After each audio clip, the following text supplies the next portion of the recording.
Good morning, ladies and gentlemen. Thank you for standing by, and welcome to the IMV Inc. announced fourth quarter 2019 financial results and provides corporate update conference call. At this time, all participants are in a listen-only mode. After the speaker's presentation, there will be a question-and-answer session. To ask a question during the session, you will need to press star 1 on your telephone. If you require any further assistance, please press star 0. I would now like to turn the conference over to your speaker today, Pierre Labbé, Vice President and Chief Financial Officer. Please go ahead. Thank you, Julie. Good morning, ladies and gentlemen. My name is Pierre Labbé. I'm CFO at IMV. First of all, I'll start by saying that I hope that you are all safe and healthy and that it will stay like that. I'm joined today by Fred Ors, our CEO, and we welcome you to our fourth quarter and year-end results and operational update conference call. Fred will begin with an overview of the company's operational highlights, and then I will provide some comments on our financials. But before we begin, I would like to remind you that except for historical information, this audio presentation contains forward-looking statements which reflects IMV's current expectations about future events. These forward-looking statements involve known and unknown risks and uncertainties that could cause IMV's actual results to differ materially from these statements. These risks and uncertainties include, but are not limited to, our ability to access capital, the successful and timely completion of clinical trials, the receipt of all regulatory approvals, and other risks detailed from time to time in our ongoing quarterly filings and annual information form. The forward-looking statements made on this call are based on several assumptions which may prove incorrect, and they represent views only as of the date of this call and are presented for the purpose of assisting potential investors in understanding IMV's business and may not be appropriate for other purposes. IMV does not undertake to update forward-looking statements, whether written or oral, that may be made from time to time by or on its behalf, except as required under applicable securities legislation. Investors are cautioned not to rely on these forward-looking statements and are encouraged to read IMV's continuous disclosure documents, including our current annual information form, as well as our audited annual consolidated financial statements, which are available on SEDAR and also on EDGAR. The press release, the MD&A, and the consolidated financial statements are all posted on our website. If you wish to receive a copy of either of these documents, please do not hesitate to contact us. Finally, take note that we will take questions only from sell-side analysts at the end of the call. I will now turn the call over to Fred. Fred? Thank you, Pierre, and welcome everybody. Thank you all for joining us during these challenging times. We hope you and your loved ones are staying healthy and safe. I also want to precise that Dr. Joanne Schindler, our Chief Medical Officer, and Dr. Marion Stanford, our Vice President of Research, are also on the call and will be able to take your questions at the end. Before jumping into a corporate update, I would like to make a few general comments about the COVID-19 situation and its impact on our work, both internally and with respect to our ongoing clinical studies. In line with recommended public health interventions, we have taken all necessary measures to prioritize the health and safety of our employees, of patients, investigators, and all others involved with our clinical research while maintaining the continuity of our business. Health Canada hygiene measures were enforced on premises. We suspended all corporate travel outside Canada and between our offices. Our IT infrastructure has been revised to support employees working from home. And additionally, we are further maximizing social distancing measures with our essential laboratory network which remains ongoing. As it was anticipated that COVID-19 is impacting ongoing clinical trial activity across industry, we have been working closely with our clinical research organization and with each clinical site to establish a contingency plan that ensures patients are safely provided uninterrupted access to critical care, and in a manner that preserves the integrity of our clinical data. We continue to monitor updated institutional, regional, and national guidance to fully comply with applicable guidelines as they are issued. Some clinical sites have paused or slowed enrollment, while other sites less impacted are continuing activities as planned. Looking forward, the overall enrollment rate may decrease, but clinical activities are continuing, and patients are encouraged to attend to comply with directives from public health officials, if possible, understand to attend visits as planned or to discuss alternatives with their physician. The current activities performed at central labs to assess the eligibility of patients and the management of clinical sample is not impacted, and IMV is working with the vendors to ensure continuity of activities. Drug supply is not expected to be impacted at this time. As added precaution, IMV is working on a contingency plan to ensure proper provisioning of drugs to all clinical sites in the event of future transportation or other constraints. Despite these challenging conditions, we continue leveraging the breadth of our DPX technology to produce targeted immunotherapies that can program immune cells in vivo. We believe DPX no-release mechanism offers the potential to produce a new and better class of immunotherapies that elicit a more rapid, robust, and sustained immune response, alongside an improved safety profile as observed across our clinical studies to date. Each of our products is comprised of one or more immunologic agents, usually a B or T cell peptide encapsulated in nanoscale lipid particles, provided protection from degradation after injection and targeted delivery into immune cells over a greatly extended period of time.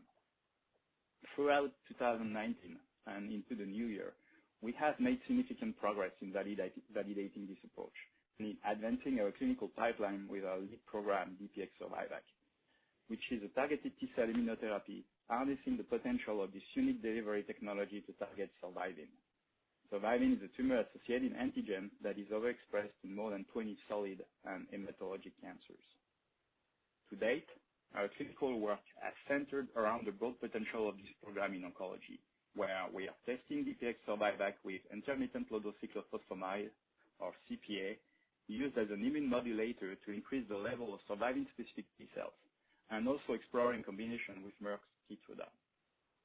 We view the potential of DPX Survivac as a major value driver for IMV and believe its unique mechanism of action offers a differentiated and innovative approach for patients confronted with hard-to-treat cancers, and this view is supported by the encouraging clinical results presented thus far from our ongoing phase 2 studies.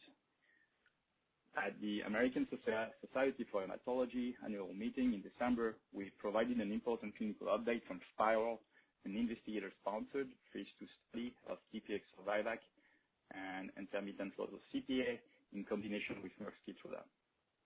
This was in patients with persistent or relapsed refractory diffuse large B-cell lymphoma. This update showed that 7 out of 9, or 78% of available subjects exhibited clinical benefit, including 3 out of 9, or 33% who achieved a complete response, in addition to 2 partial responses. These results provided important validation, both that the results we observe in solid tumor extended to survivin-expressing pathologic malignancies, as well as that Survivac can work well in combination with checkpoint inhibitors, which expand our treatable population. Moreover, such clinical benefits alongside the favorable safety profile offers meaningful differentiation versus more toxic chemotherapeutic treatments such as CAR-Ts and other immunotherapeutic approaches in development. One key differentiating feature is the bridging chemotherapy and required high-dose lymphodepletion administered before CAR-T infusions. As a matter of fact, when considering the major differences between both approaches, ours and CAR-Ts, we believe ours is superior in terms of efficacy, safety, and ease of care. Recruitment for the study is ongoing and is not expected to be materially impacted by COVID-19 crisis.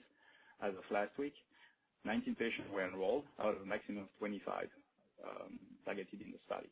However, considering the current COVID-19 situation and potential delays surrounding future scan, it is possible that our next update will only be in the second half of 2020. On the heels of this very encouraging results in LBCL, we also recently reported updated interim data from DECIDE-1, our phase 2 study in advanced ovarian cancer. The study achieved its primary objectives, showing DPX survival plus intermittent low-dose CPA was active, durable, and well tolerated in this setting. Notably, these results presented DPX survival as among the first in vivo T-cell therapy demonstrating meaningful clinical activity in this extremely hard-to-treat solid tumor indication. As of the data cutoff, 15 out of 19 available patients, or 79%, demonstrated disease control, including 10 tumor regressions, which equates to 53% of available subjects. 7 out of 19, or 37%, achieved clinical benefit with partial stable responses lasting more than six months. 4 out of 19, or 21% of subjects, reached partial responses on target lesions. Finally, at the time of the data cutoff, 31% of patients remain on therapy, including 3 patients who achieved stable disease and 1 with tumor regression of minus 29.2%. This means there is a potential still to see deeper responses and or additional conversion to partial regression, as this data will mature. The treatment was well tolerated, with the majority of adverse events being grade 1 or 2 reaction at the site of injection. We view these results quite favorably for a number of reasons. As you know, patients with advanced ovarian cancer are typically very sick, and many have received several lines of prior therapy. Patients in our study were heavily pretreated, but were nonetheless outlasting their prior lines of therapy. And we know that extending duration while maintaining quality of life is really the most important medical need for these patients. Many advanced stage ovarian cancer patients are not responsive or eligible for high-dose single-agent chemotherapy. Chemo is, of course, the standard of care in this indication, but only works in about 12% of patients for a short duration and with a significant toxicity profile. Even though we nearly doubled this response rate, and with potential for that measure to improve over time, like I just mentioned, we believe success in this indication goes beyond the objective response rate alone. It is about providing a safe and durable alternative to high-dose chemo and to improve the quality of life of affected patients. We believe that these results demonstrate DPX survival potential to improve over the current standard of care across all 3 of these key measures. This being said, based on this evaluation, we plan to take these results to the U.S.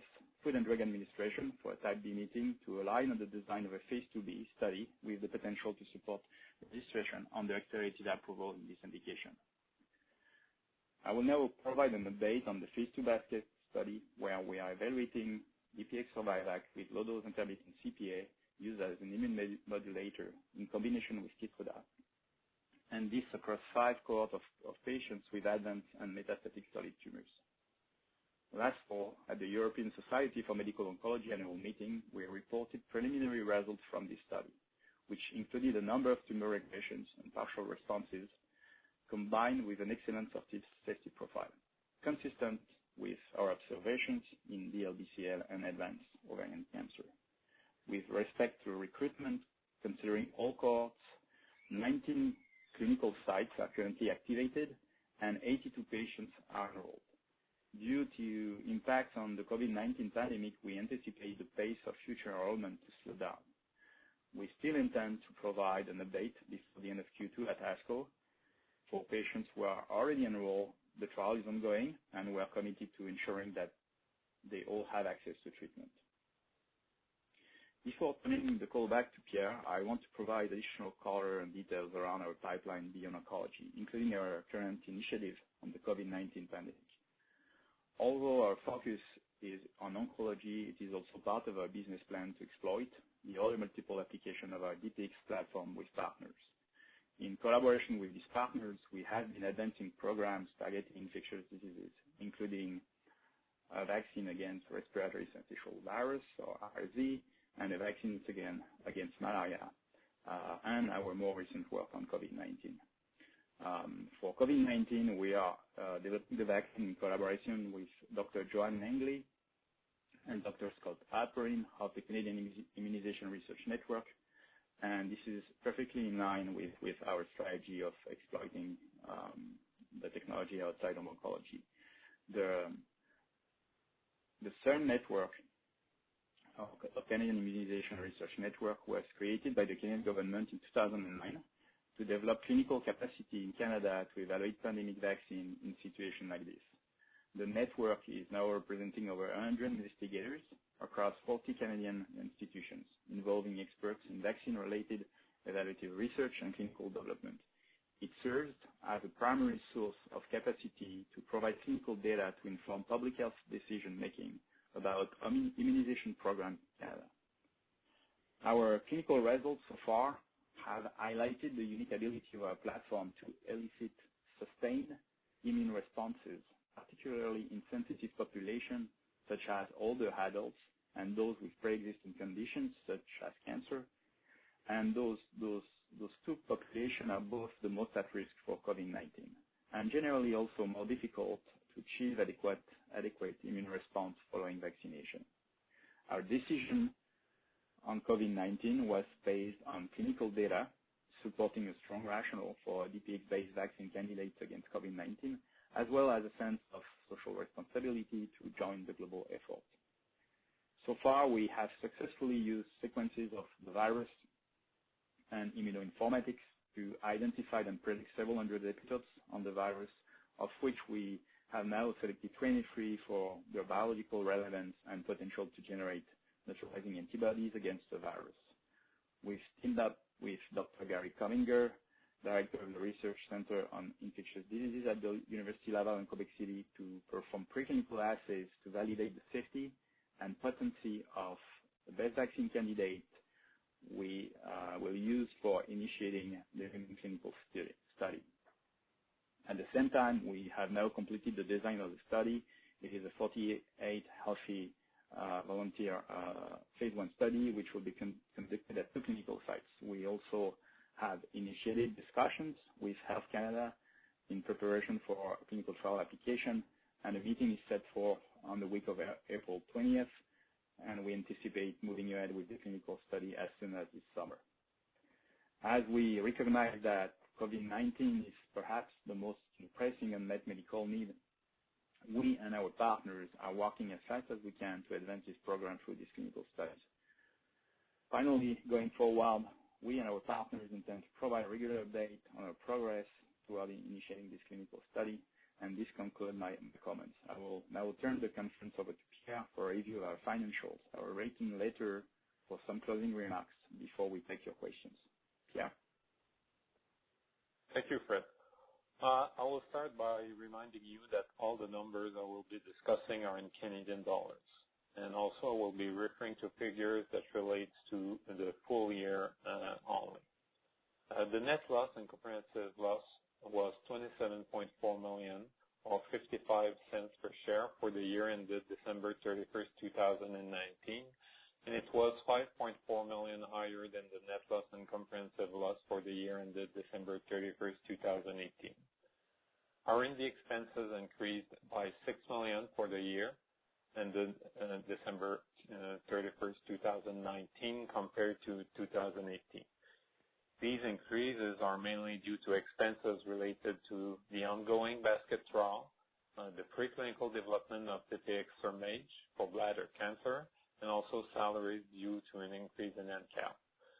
The increase is also attributable to manufacturing activities to support the increased clinical activity, which included purchasing raw materials and CMO costs. The G&A expenses increased by $897,000 for the year compared to 2018. The increase is mainly due to salaries as a result of increased headcount, investor relation activities, and a full year of increased insurance premium and regulatory fees following the NASDAQ listing in mid-2018, and also a full year of increased rent, lease interest accretion, and utilities following the move to our new facility in Dartmouth in mid-2018. As of December 31st, 2019, the corporation had approximately $16.6 million of existing and identified potential sources of cash, including cash and cash equivalent of $14.1 million, and also amounts receivable and investment tax credits for $2.5 million.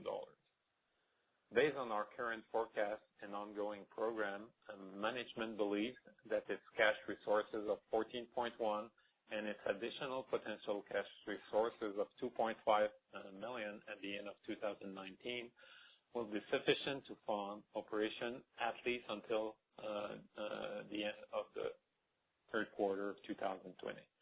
This estimate does not take into account any utilization of the ATM that we put in place on March 18, 2020, that will allow the corporation to offer and sell common share from time to time up to an aggregate amount of $30 million U.S. As of March 30th, 2020, 243,000 shares have been issued under the ATM for a total gross proceeds of $483,000 U.S. or approximately $676,000 Canadian. And finally, as of March 30th, 2020, the number of issued and outstanding common shares was 51 million, and we also had a total of 1.9 million stock options and deferred share units that were outstanding. And please take note that our audited annual consolidated financial statement and the related MD&A are both available on SEDAR and on EDGAR. So thank you very much for your attention. And I will now turn the call back over to Fred for closing comments before the question. Thanks, Pierre. As you can see, we have made significant progress validating our platform and lead clinical asset this past year. We announced promising translational and clinical data from ongoing studies of DPX-Survivac across multiple indications, which establish its ability to shrink solid and hematologic tumors with long-lasting responses and a highly differentiated safety profile. This includes particularly meaningful phase 2 results in hard-to-treat indications, relapsed refractory DLBCL and advanced ovarian cancer, providing important validation both of our platform's novel mechanism and surviving relevance to as a target antigen in cancer. We entered into new collaborations demonstrating the breadth of our proprietary delivery platform with opportunities to further expand our pipeline. And with the support of leading voices in immunization and infectious disease, we've launched efforts to develop a DPX-based vaccine candidate targeting novel epitopes from COVID-19. We believe this approach offers meaningful potential as a prophylactic vaccine to curb this global crisis. Despite the ongoing crisis, however, we are really looking ahead of the remainder of 2020 with optimism.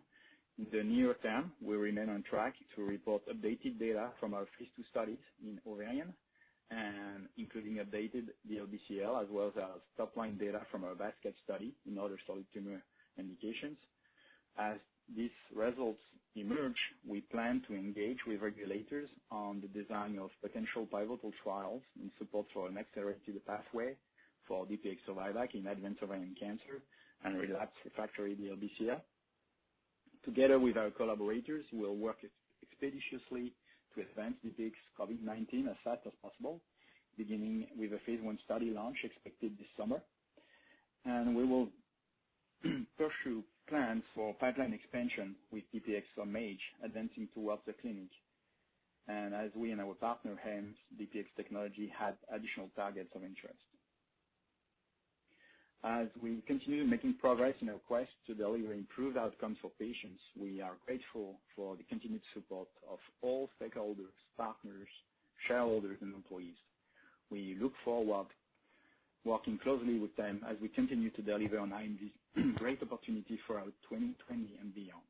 Thank you for your attention. Operator, we are now ready to take questions. Thank you. As a reminder, to ask a question, you will need to press star 1 on your telephone. To withdraw your question, press the pound key. Please hold while we compile the Q&A roster. Your first question comes from the line of Tom Schrader with BTIG. Please go ahead.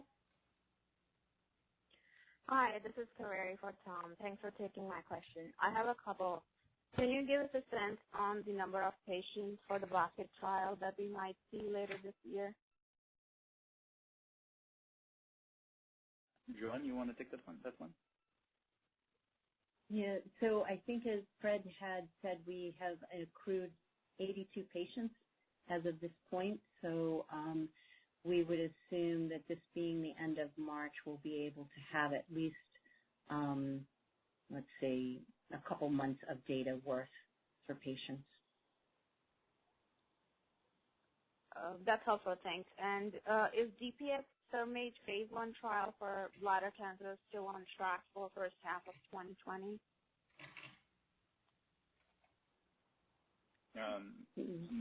No, it's a new trial. So as you're probably aware, for all clinical trials that are already started, you have ways to manage, to continue the enrollment. But starting a new trial, currently in the U.S. and Canada is not something really possible. So, we cannot provide a precise date since we don't know how long, the crisis will go on. But most likely we're going to have to push, the start of the trial in the second part of the year. Got it. Thank you, and congrats on the quarter. Thank you. Your next question comes from the line of Ted Tenthoff with Piper Sandler. Please go ahead. Great. Thank you very much. Thanks for the update. I'm glad to hear everyone's staying safe and healthy, and I appreciate the important work that you're doing. What is the current thinking around ASCO reporting? I know that the conference has been announced. It'll be virtual, but as a result of that, do you think that less presentations or fewer presentations would be made, and what would be alternative sourcing for reporting data? And then I have one quick follow-up on COVID-19. Ted, thank you for joining us this morning. No, we are maintaining, like I said, we're maintaining guidance on this. We believe that we'll be able to present, in a very different way this year on a virtual basis, but we'll be able to provide, clinical update as we said we would. Good. Awesome. Excellent. I just want to make sure I understood that correctly. And then when it comes to COVID-19, what are potential funding sources for clinical studies, and have you guys started to pursue some of those? Thanks very much for the work you're doing there. Yes, it was obviously for us, given it's not the focus of the company, but like I said, our business plan is really for anything that's outside of oncology, application outside of oncology for DPX. We've always pursued a strategy of partnering, and that's what we have done here. The Canadian Immunization Research Network was created to deal with pandemic crisis, and we actually, in between pandemic crises, what they do is that they run clinical studies of interest for immunization in Canada, and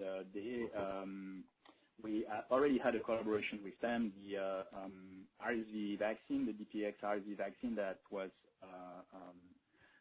tested in phase 1 clinical study was done in the CERN network.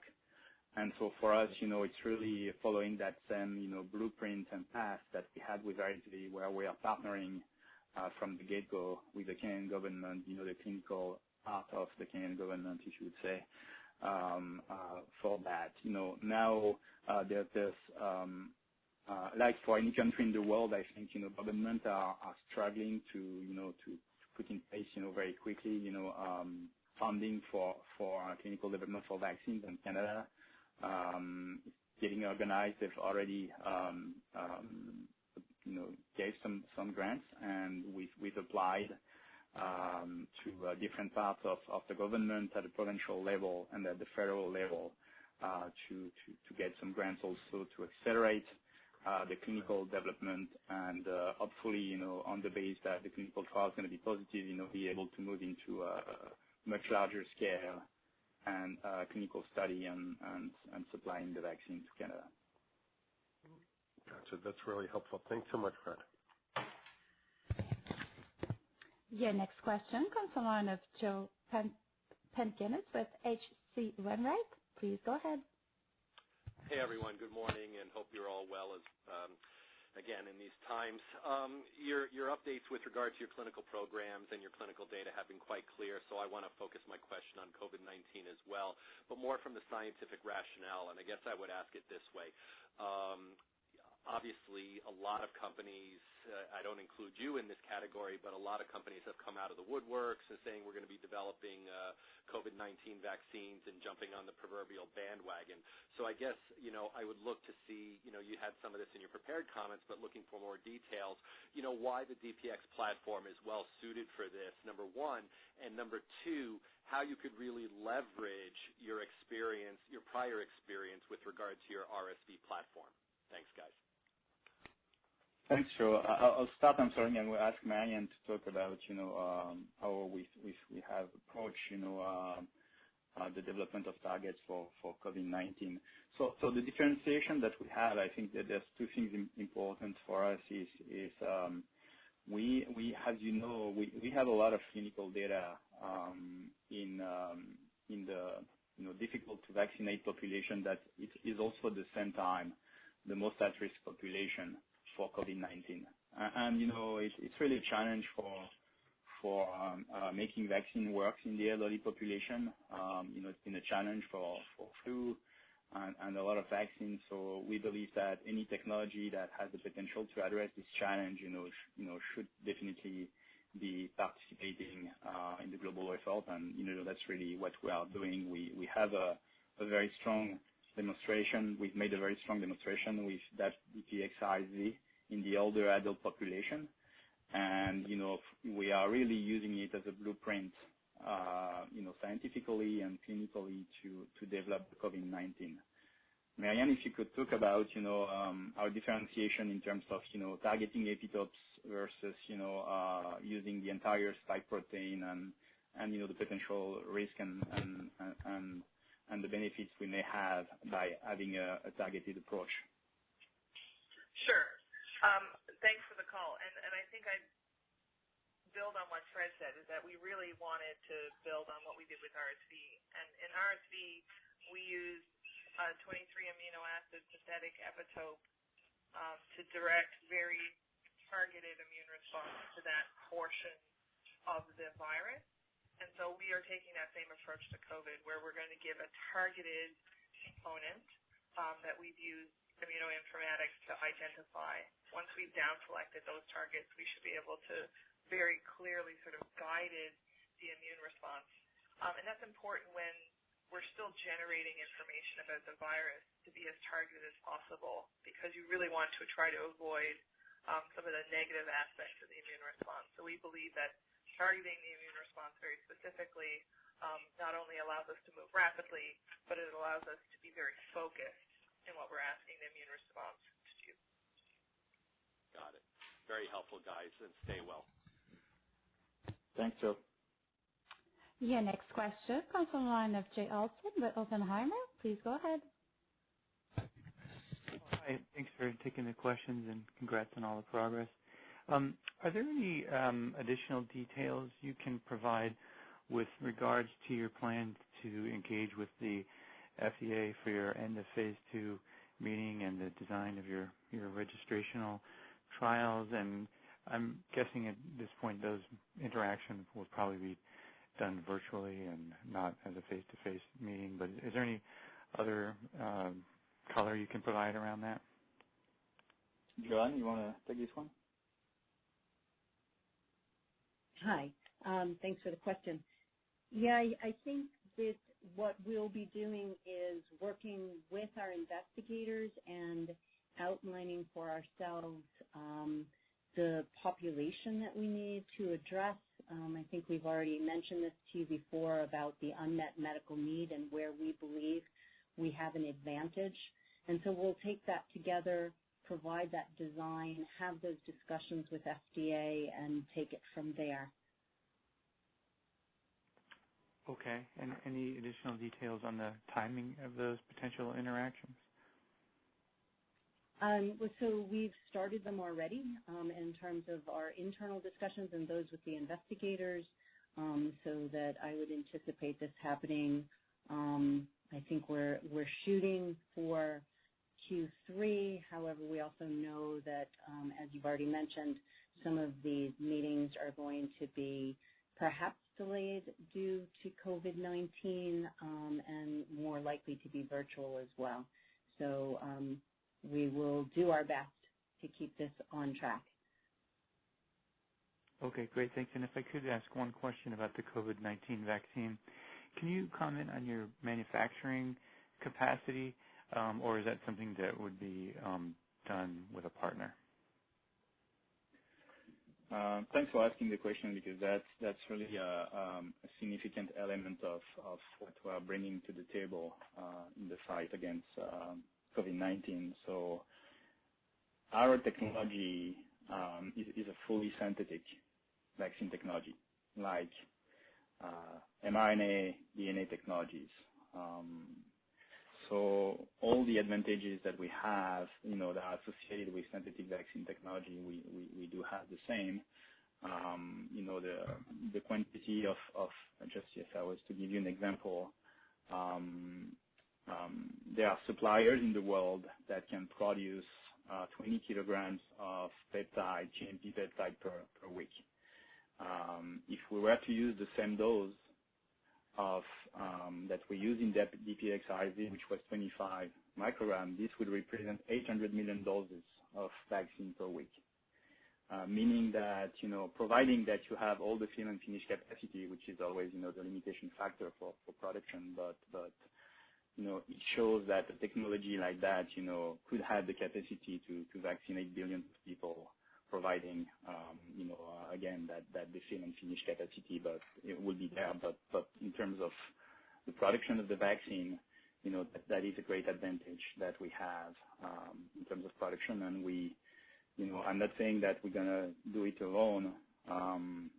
Working with partners and potentially pharma partners is something we're considering down the road. But the technology is fully scalable. We are in phase 2, phase 3 in oncology, so our GMP development stage is quite advanced also. Oh, great. Thank you for taking the questions. Your next question comes from the line of Mayank Mamtani with B. Riley. Please go ahead. Good morning, team. Thanks for taking my question. And again, best wishes for the important work you're doing. Staying with COVID-19, could you maybe in specific terms talk to the prior data published or not, including in RSV, but also if any other coronaviruses you've worked on, SARS or MERS, that gave you this confidence in entering this space? And a second part to that question, obviously you have to, I think, work on these preclinical assays that you're working on. At a high level, could you contrast what you may need to demonstrate there relative to the genetic immunization approaches like the mRNA and DNA? That would be helpful. Thank you. Thanks for the question, Mayank. We have not worked on MERS and SARS, but we've worked, over the years in a number of infectious diseases, including flu, malaria, Ebola, Zika. So we have a substantial know-how in the company on, how to make a successful epitope-based vaccine for infectious disease, on top of all the knowledge that we have, in cancer, that's a different disease, but the concept is the same. You are directing the immune system toward the target. And for oncology, you need to reach a very high level of T cells. In the vaccine space, it's more about neutralizing antibodies that you need to have in the blood to block the entry of the virus in human cells. I think the world is pretty lucky in some way with COVID-19. I would say that, I've been in the vaccine business for a long time, and my view on COVID-19 is that I don't know if easy is the right word, but it's kind of an easy virus to to model, understand, what do you have to target to develop a successful vaccine. It's basically the spike protein on the outside. There was a number of neutralizing antibodies that have been described for MERS and SARS, even though COVID-19 is a bit different. The biology is still the same. So I think, this is not, the challenge. I think one of the challenge will be to make it work in the target population. This will probably require adjuvants for conventional vaccines and all of that. Another challenge will be the duration of the protection. We don't know how long the duration is going to be, and there are some expectation in the field that it could be short-lived, which will be a problem to deal with the economic impact of COVID-19. And so I believe that the approach we are taking, is really offering something unique towards versus, the other approaches, and that we do have, the experience and the know-how to do it. The second part of your question, sorry, I missed. I don't remember. There was something else. The animal model. The animal model. Preclinical assays. Yeah.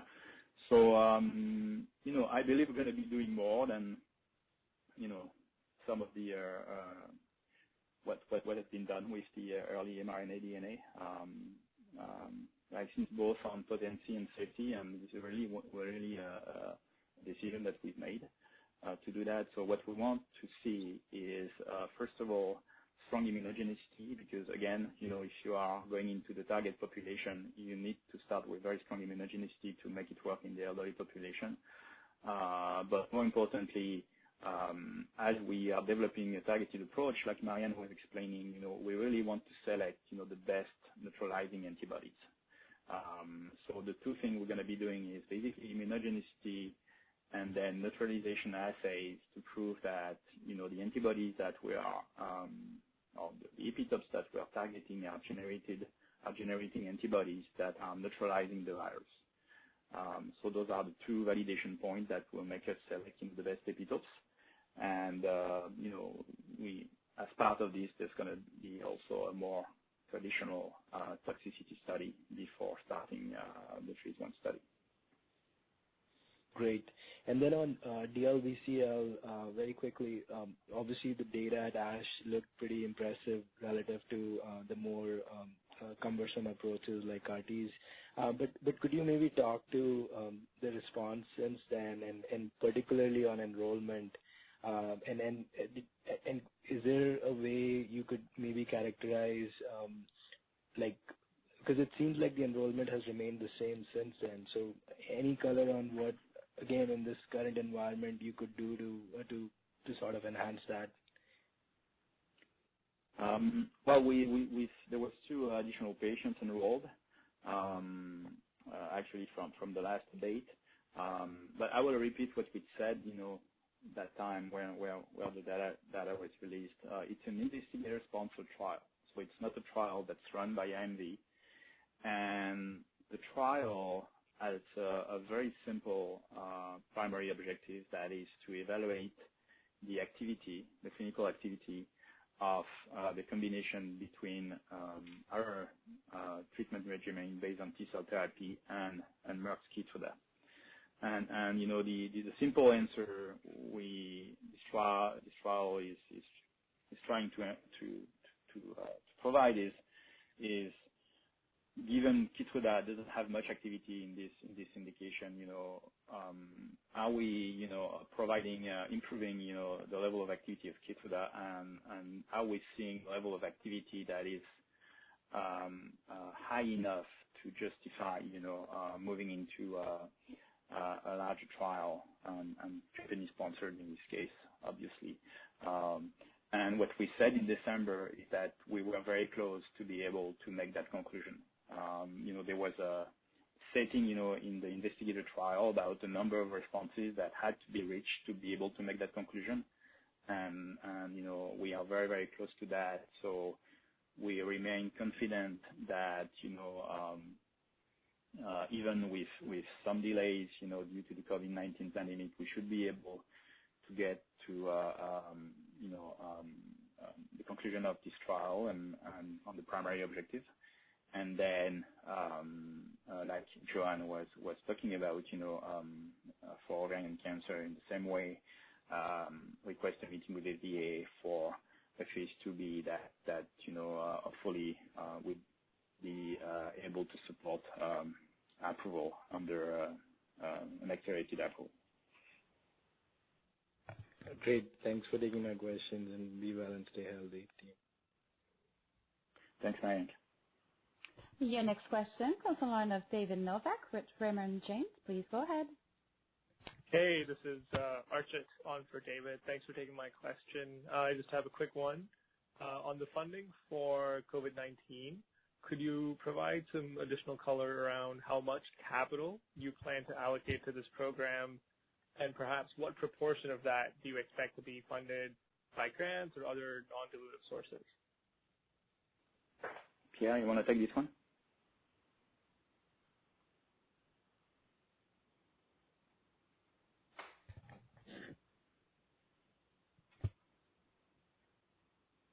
Okay. Well, I'll take it.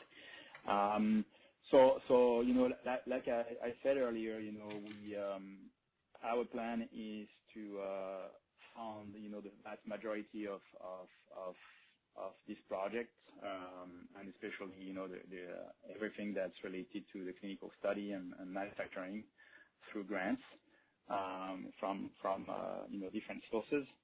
The amount that the company is going to be spending is really not material. It's very low. We are always doing some work in the research part of the company on new targets. We are doing work on new targets for oncology, sometimes new targets for infectious diseases. So for us, the work on COVID-19 is part of the ongoing recurrent work that IMV is doing. We just, instead of working on an oncology target, we are working on COVID-19. But that's just for the preliminary work, and all the rest, our intention is to get it funded from grants. Okay, that's helpful. Thanks very much. And your last question comes from the line of Jim with Wells Fargo. Please go ahead. Yeah, hi guys.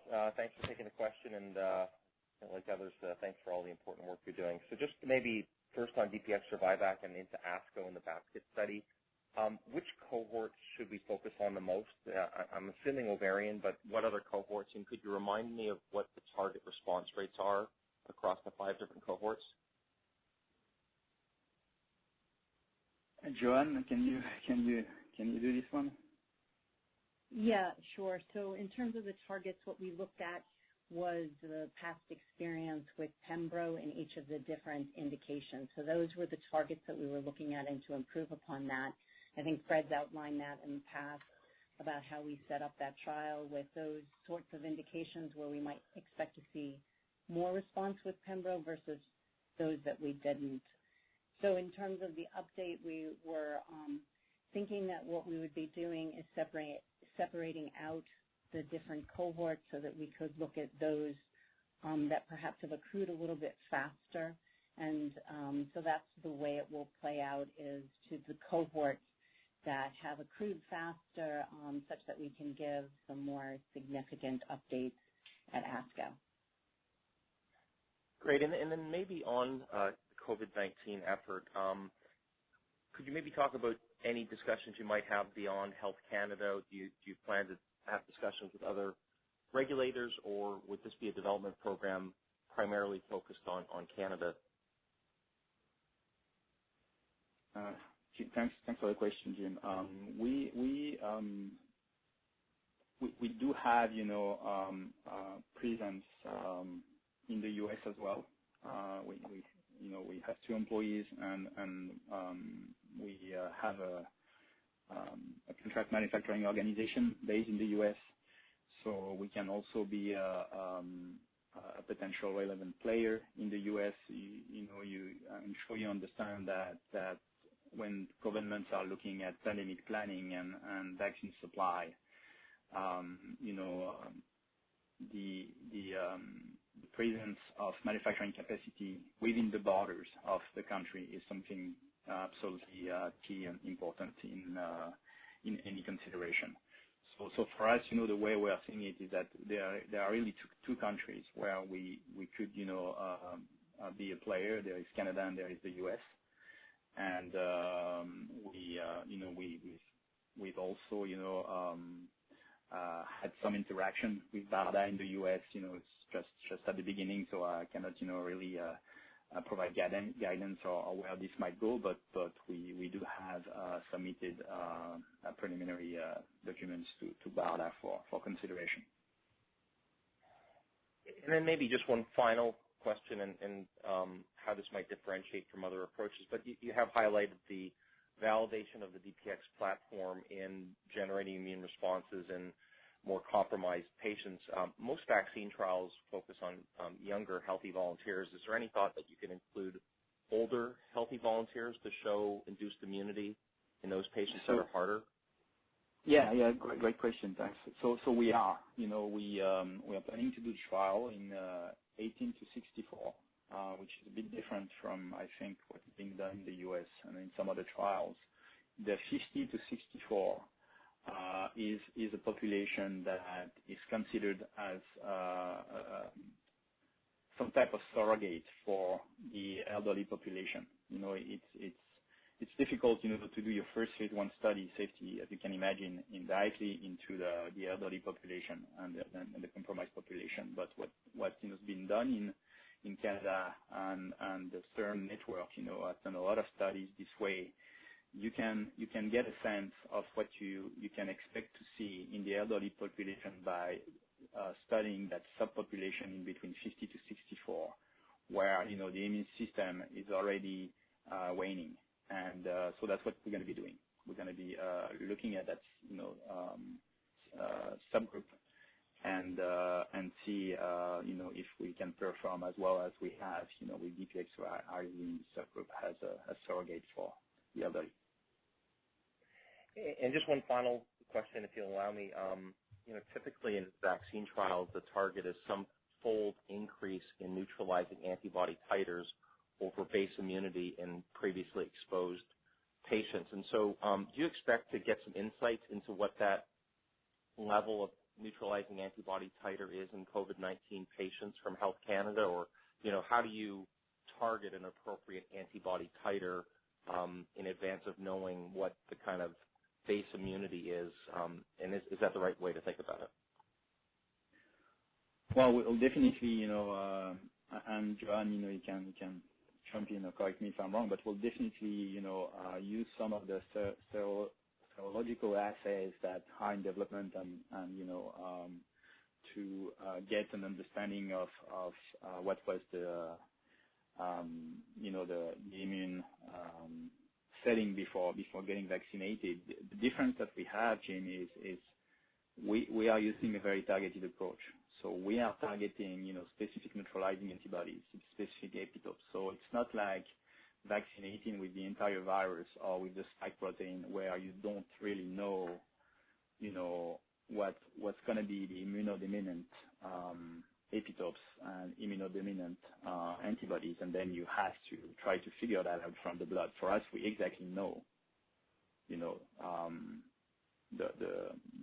neutralizing antibodies that we are targeting. So for us, part of the validation of the vaccine will be to evaluate, the level of those neutralizing antibodies that we can generate in the patients, and monitor those levels over time, because I think duration is going to be a very important factor for this virus. And finally, validate that those antibodies are functional, they bind the target, and they can neutralize the virus. If you show safety, you show high level of immunogenicity that's sustained over time, you show that the antibodies that you are generating with your vaccine are all neutralizing, they are all functional, I think you're in a very good position to move into a large phase 2 with some expanded use for target population. And that's really the goal of our phase 1. That's great. Thanks for all the detail, Fred. If there are no further questions at this time, I will turn the call back over to the presenters for closing remarks. I don't have any closing remarks, so thank you very much for taking the time to listen to and the questions this morning. This concludes today's conference call. You may now